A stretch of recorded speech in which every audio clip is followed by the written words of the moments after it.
Guys, हमें पता है जब भी हमारे साथ कोई ट्रॉमेटिक एक्सपीरियंस होता है या फिर सोसाइटी से हमें फॉल्स प्रोग्रामिंग मिलती है, तब है ना हमारे अंदर बहुत सारे इमोशंस आते हैं। हमारे अंदर बहुत ज़्यादा इमोशनल शफलिंग होती है। तो उस मोमेंट पे ना हमारा नर्वस सिस्टम बहुत ज़्यादा ओवरवेल्म हो सकता था, क्योंकि ये जो इमोशंस हैं वो बहुत ज़्यादा है और हमारा कोपिंग मैकेनिज्म बहुत छोटा है उस ओवरवेल्म के सामने। तो हुआ क्या, हमारी साइकी ने एक मैकेनिज्म अपनाया जिससे कि कुछ हमारे पार्ट्स को डिसोसिएट करके अनकॉन्शियस स्पेस में डाल दिया गया, जिसमें कि हमारे कई इमोशंस को भी सप्रेस कर दिया गया। तो गाइज, ये जो इमोशंस हैं या फिर ये जो एस्पेक्ट्स जिनको शैडो में डाल दिया गया है, अनकॉन्शियस में डाल दिया गया है, एक्चुअली इनको कंटिन्यूसली सप्रेस करना पड़ता है। इनको सप्रेस करने के लिए ना हमारे नर्वस सिस्टम को बहुत ज़्यादा काम करना पड़ता है, जिसकी वजह से ना हमारा नर्वस सिस्टम बहुत ज़्यादा ओवरवेल्म हो जाता है, परेशान हो जाता है, क्योंकि एक एक्टिव प्रोसेस है, इसको हमेशा करते रहना पड़ेगा, जिसमें कि बहुत ज़्यादा एनर्जी भी खपती है। तो एक्चुअली हमारा नर्वस सिस्टम ब्रेकडाउन ना हो, ओवरवेल्म ना हो, इसीलिए हमें नम कर दिया गया ताकि हम इस प्रोसेस को, इस ओवरवेल्म को फील ना कर पाएं।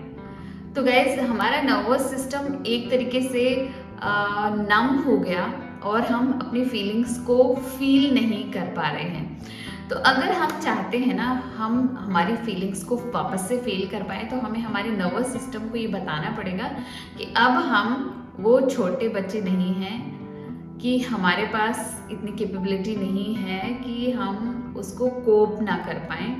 हमें हमारे नर्वस सिस्टम को ये बताना पड़ेगा कि हम बड़े हो चुके हैं, अब हमारी कैपेसिटी ट्रॉमा को या फिर डिफ़िकल्ट इमोशंस को होल्ड करने की ना बढ़ चुकी है।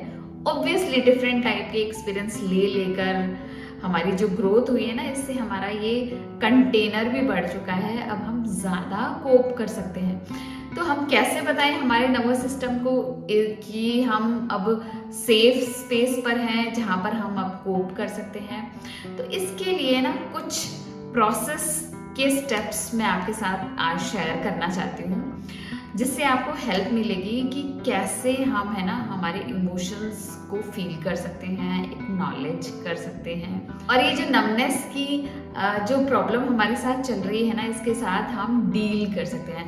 तो वीडियो में जाने से पहले मैं आपको बता दूं, मेरा नाम है सुमन और अपने चैनल पर मैं एनर्जी से रिलेटेड, रिलेशनशिप से रिलेटेड, इनर वर्क प्रैक्टिसेस से रिलेटेड कंटेंट शेयर करती हूँ। अगर आपको मेरा वर्क पसंद आता है तो प्लीज़ मेरे चैनल को सब्सक्राइब कीजिएगा, मेरी वीडियोज़ अच्छी लगती है तो प्लीज़ इनको लाइक कीजिएगा। और अगर आपको अपने लाइफ में कोई भी डिफ़िकल्टी आ रही है, अगर आप कोई प्रॉब्लम फेस करें, तो प्लीज़ कमेंट बॉक्स में ज़रूर डालिएगा। आई विल सी मैं आपकी कैसे हेल्प कर सकती हूँ। तो गाइज, चलिए स्टार्ट करते हैं आज का video. How to deal with numbness. Number 1 step is acknowledge. First of all acknowledge कीजिए कि आप नम हैं। आपको कैसे पता चलेगा नम है? तो आपको मेरा प्रीवियस वीडियो देखना पड़ेगा, जिसमें मैंने 10 साइंस शेयर किए हैं, जिससे आप ये जान पाएंगे कि आप नम हैं। और जब आपको ये पता चलेगा नम है, तो आपको इस चीज़ को ना एक्नॉलेज करना है कि yes, I am going through this numbness, and ये नमनेस है ना आपके लिए एक एक्सपीरियंस है। इस एक्सपीरियंस को ना आपकी लाइफ के जितने भी सारे एक्सपीरियंस है ना, उनके जैसा ही मानिए, कुछ अलग नहीं है। हमारी लाइफ में बहुत सारे एक्सपीरियंसेस हमें एक्सपीरियंस करने हैं, क्योंकि हमें उनसे लेसन लेने हैं, हमें बहुत कुछ उनसे लर्न करना है। तो गाइज, अगर आप नम है ना, तो ये जस्ट इसको एक एक्सपीरियंस के जैसे लीजिए कि आपको इस नमनेस से क्या पता चलता है, ये आपको क्या कहता है, ये आपके साथ क्यों हुआ था। तो इसके लिए हमें एक्नॉलेज करना पड़ेगा कि हाँ, मैं गो थ्रू हो रही हूँ नमनेस से, और ये कुछ अलग नहीं है, ये हमारे साइकी का एक मैकेनिज्म है ताकि हम ये ओवरवेल्म ना फील कर पाएं। जो हमारे साथ उस ट्रॉमेटिक एक्सपीरियंस के इमोशंस को या फिर उस ट्रॉमा को सप्रेस कर दिया गया था ना, उसको कंटिन्यूसली सप्रेस करने के लिए हमारे नर्वस सिस्टम के पास इतनी एनर्जी है, लेकिन अगर वो इतनी एनर्जी सिर्फ सप्रेस करने में लगा देगा तो वो और चीज़ें कैसे करेगा। इसके लिए हमें नम किया गया है। तो कुछ भी अलग नहीं है, ये हमें सेफ रखने के लिए हो रहा है। कुछ भी बुरा हमारे साथ नहीं हो रहा है। ये मैकेनिज्म पूरा हमें हेल्प कर रहा है, हमें इवॉल्व करने के लिए। जस्ट हमें इसको समझना है। हमारा नर्वस सिस्टम बस इतना ही चाहता है कि हम है ना हमेशा जिंदा रहें, हमें ये हर्ट और पेन महसूस ना हो। लेकिन हमारा नर्वस सिस्टम ये भूल जाता है कि हम अब वो बच्चे नहीं रहे जब हम कोप नहीं कर पाते हैं। अब हम बड़े हो चुके हैं। तो हमारे नर्वस सिस्टम को हमें ये समझाना है कि आज की सिचुएशन पहले की सिचुएशन जैसी नहीं है। अब बहुत कुछ चेंज हो चुका है, लेकिन नर्वस सिस्टम तो अपना काम करेगा। उसका काम यही है कि हमें इस हर्ट और पेन से बचाए रखना। बस ये जो हमारे लिए कर रहा है ना, इसको हमें एक्नॉलेज करना है फर्स्ट ऑफ ऑल।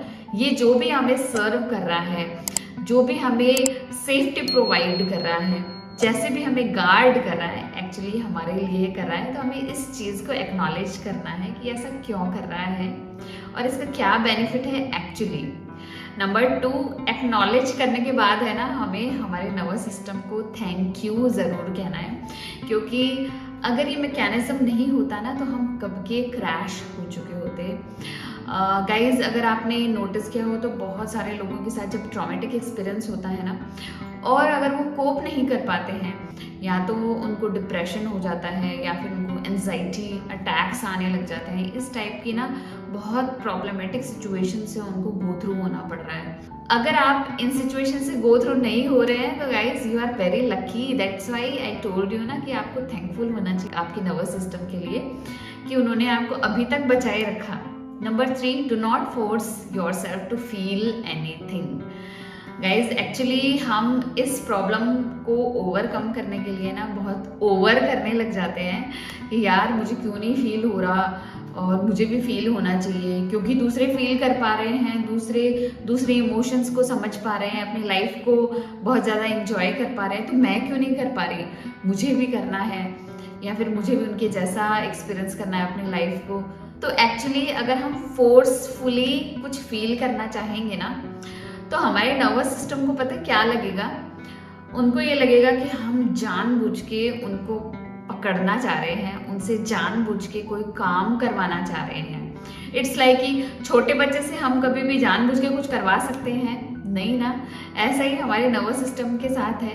हम जानबूझ के उनसे कुछ नहीं करवा सकते, ज़बरदस्ती उनसे कुछ नहीं करवा सकते। हम जितना ज़्यादा फोर्स करेंगे ना गाइस, तो ये हमें रेजिस्ट करने लग जाएगा।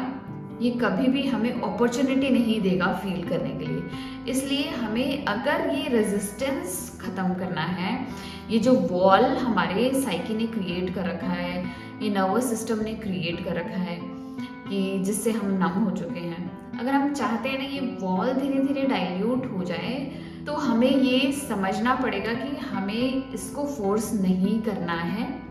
हमें जस्ट उस नमनेस में बैठे रहना है, उसको एक्नॉलेज करना है, उसको समझने की कोशिश करनी है, ना कि उसे समझाने की कोशिश करनी है। तो हमें ये समझना पड़ेगा कि हमें इसको फोर्स नहीं करना है, हमें जस्ट उस नमनेस में बैठे रहना है, उसको एक्नॉलेज करना है, उसको समझने की कोशिश करनी है, ना कि उसे समझाने की कोशिश करनी है। Number 4, create a safe space to feel this numbness. Actually guys, हमें ये समझना है कि we are allowed to feel numb. हमें इस नमनेस के एक्सपीरियंस को ना एक्सपीरियंस करना है, फील करना है, लेकिन गाइज विदाउट एनी एजेंडा और आउटकम। अगर हम अपना एजेंडा लगाएंगे और अपना आउटकम जो हमें चाहिए उसके पीछे पड़े रहेंगे ना, तो गाइज हम कभी भी अपना गोल नहीं अचीव कर पाएंगे, हम कभी भी हमारी नमनेस से बाहर नहीं आ पाएंगे।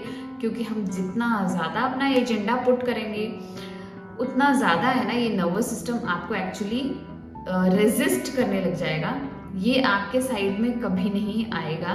फॉर एग्जाम्पल अगर आप चाहेंगे ना कि यार मैं तो 1 घंटा हो गया चुपचाप बैठे हूँ, मेडिटेट कर रही हूँ, क्या अभी मुझे फील होना स्टार्ट हो जाएगा, या फिर मुझे इतने दिन हो गए नम हुए मुझे कब फील होना स्टार्ट होगा, मैं कब दूसरों जैसा फील करना स्टार्ट करूँगी, इस टाइप के अगर आप अपने एजेंडाज पुट करेंगे और आउटकम पुट करेंगे ना, तो आप भूल जाइए कि आप कभी भी इस वॉल को डिसॉल्व कर पाएंगे।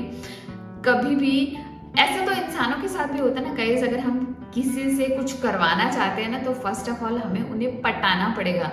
अगर हम सिर्फ उनके ऊपर कोई चीज़ थोप देंगे ना, क्या वो आसानी से कर लेते हैं? नहीं करते ना। अगर हम चाहते हैं कि वो आसानी से कर लें, हमारे फेवर में वो चीज़ कर लें, या फिर जितना हम चाहते हैं उससे भी ज़्यादा हमारे लिए कर दे, तो फर्स्ट ऑफ ऑल हमें उनकी प्रॉब्लम्स को अंडरस्टैंड करना पड़ेगा, उनकी सिचुएशन को अंडरस्टैंड करना पड़ेगा कि वो कितना कर सकते हैं, कितना नहीं कर सकते हैं, या वो अपनी लाइफ में कौन कौन से चैलेंजेस को फेस कर रहे हैं। तो सेम एग्जैक्टली ऐसा हमारे ही नर्वस सिस्टम के साथ है कि हमें हमारी नमनेस को समझना पड़ेगा एक्चुअली ऐसा क्यों हुआ है। इसके लिए हमें कुछ क्वेश्चंस पूछने पड़ेंगे कि ये जो नमनेस है हमें कौन से एक्सपीरियंस से, कौन से फीलिंग से बचाने की कोशिश कर रहा है। हमारे नर्वस सिस्टम को कौन सी इनसिक्योरिटीज़ है, क्या इसको किसी के जजमेंट्स का, क्रिटिसिज्म का कोई डर है?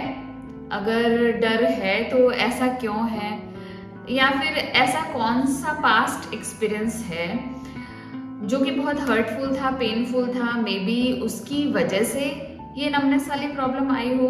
तो एक्चुअली हमें खुद से ही क्वेश्चन पूछना है और अंडरस्टैंड करने की कोशिश करनी है कि ये नमनेस हुई क्यों थी, ये स्टार्ट क्यों हुई थी। एक्चुअली जितना हम समझने की कोशिश करेंगे ना गाइज, ये जो इनसिक्योरिटी की वॉल है, ये जो नमनेस की वॉल है, ये डिसॉल्व होना स्टार्ट हो जाएगी, क्योंकि हम सरेंडर्ड हो चुके हैं, हमारा कोई भी एजेंडा पुट नहीं कर रहे हैं। जितना हम सरेंडर्ड रहेंगे ना गाइज, उतनी ज़्यादा ना हमें यूनिवर्स से हेल्प मिलेगी in the form of flashback of your memories, या फिर आपको बहुत सारे हिंट्स मिलेंगे, बहुत सारे ऐसे आपको पॉइंट्स मिलेंगे जिससे आप है ना इसका रीज़न समझ पाएंगे कि एक्चुअली सिचुएशन क्या थी। क्योंकि जब भी हमारे साथ डिसोसिएशन होता है ना, तो हमारे मेमोरी का बहुत सारा पार्ट है ना डिसोसिएट कर दिया जाता है, कट ऑफ कर दिया जाता है, वो हमारी कॉन्शियस अवेयरनेस में नहीं रहता।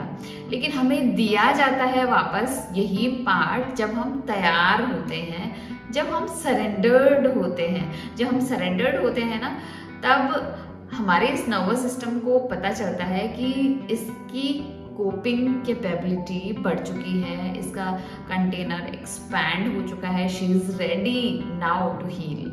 तो गाइज इन 4 स्टेप्स से ना आपको बहुत ज़्यादा हेल्प मिलेगी इस नमनेस को समझने की, इससे डील करने की। और अगर आप कंटिन्यूसली इन स्टेप्स को अपनी लाइफ में यूज़ करते रहेंगे ना, उतना ज़्यादा आपका नर्वस सिस्टम आपको समझने लग जाएगा और बहुत ज़्यादा सेफ और सिक्योर फील करेगा, जिससे कि ना वो आपको कई बार छोटे छोटे हिंट्स में, छोटे छोटे एक्सपीरियंसेस में ना आपको फीलिंग्स को फील करने की ना अपॉर्चुनिटी देगा। Just you have to notice that. तो गाइज आपको आज का वीडियो कैसा लगा? अगर अच्छा लगा तो प्लीज़ लाइक कीजिएगा, मेरे चैनल को सब्सक्राइब कीजिएगा guys, it means a lot to me. अगर कोई भी प्रॉब्लम आप फेस करते हैं इसके रिगार्डिंग तो प्लीज़ कमेंट बॉक्स में ज़रूर लिखिएगा। और मिलते हैं ऐसे इंटरेस्टिंग वीडियो में, तब तक के लिए बाय।